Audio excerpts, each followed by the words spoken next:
సామాన్యునికి కోపం వచ్చింది.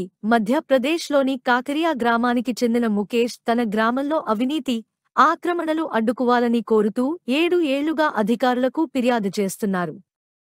అయినా పట్టించుకోకపోవడంతో ఆవేదన, అసహనానికి గురైన ముఖేష్ 1000 ఫిర్యాదు పత్రాలను తాడుకి కట్టి లాక్కుంటూ కలెక్టర్ కార్యాలయానికి వెళ్లి నిరసన తెలిపాడు.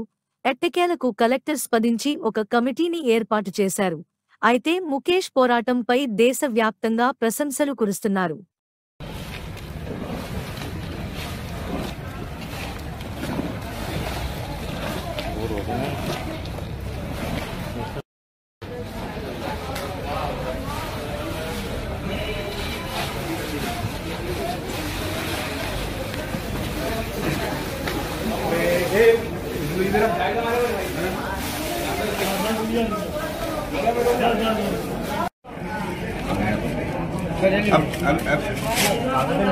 हाँ ये ले आया ना, रुको 1 मिनट मैं दूंगा, इसको मालूम नहीं। आज के आवेदन को कुछ आज के मैं देश के लिए कर रहा हूँ, इसमें निजी स्वार्थ नहीं है मेरा। भ्रष्टाचार अगर होता है तो देश के लिए उजागर कर रहा हूँ मैं, रिकवर जनता के खजाने में जाएगा। मेरा क्या स्वार्थ है इसमें?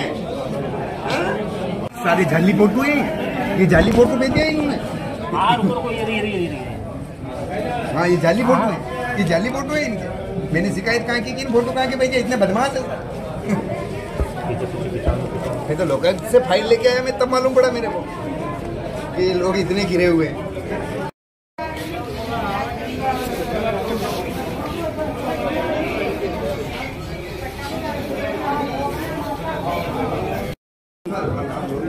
वो चप्पल वाला भी साइड कर दे। हाँ हो जाएगा काम, तुम्हारा हो जाएगा काम।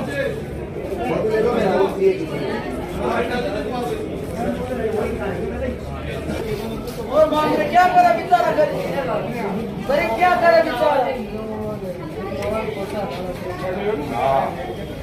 अब एक समय अस्पतालों से लपट के छा दिए।